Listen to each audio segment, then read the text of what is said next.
Imagine a world where everyone was kind and compassionate, even to those who were unkind to them. It would be a utopia, wouldn't it? But what if I told you that true kindness is not about being soft, that it is about being strong enough to stand up for what is right, even when it is difficult? Let's learn with a Zen story. Once upon a time, there was a young man named Kido who lived in a small village. Kido was known as the softest man in the village. He was always kind and compassionate, even to those who were unkind to him. One day, a group of travelers arrived in the village. They had heard about Kido's softness and decided to test it.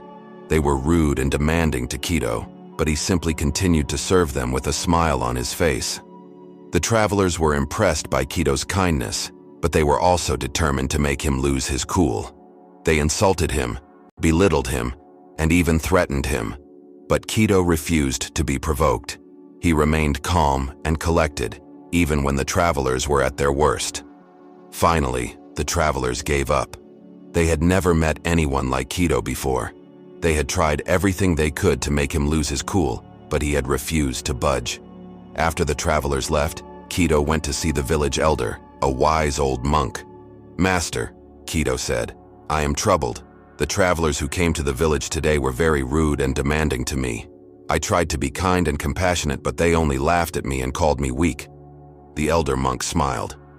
"Kido," he said, "there is a difference between being kind and being soft. When you are soft, you allow people to mistreat you and take advantage of you. This is not true kindness. True kindness is strong. It stands up for what is right, even when it is difficult. It protects the innocent and the vulnerable. It does not tolerate injustice or cruelty." Kido took the elder monk's words to heart.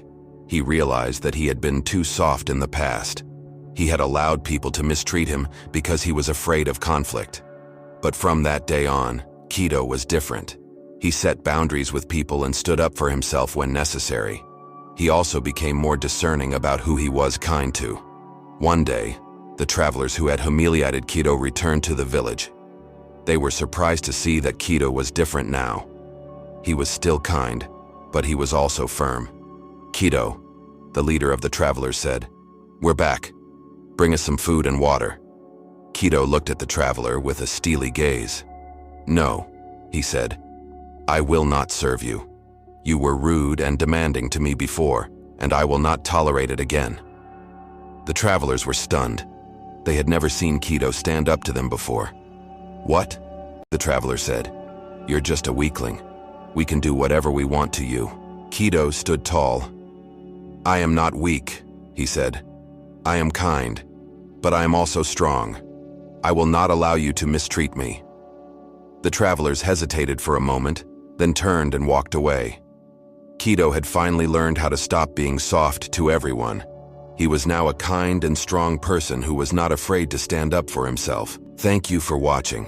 If you enjoyed this video, please give it a thumbs up and subscribe to our channel for more videos on Buddhism, mindfulness, and personal development.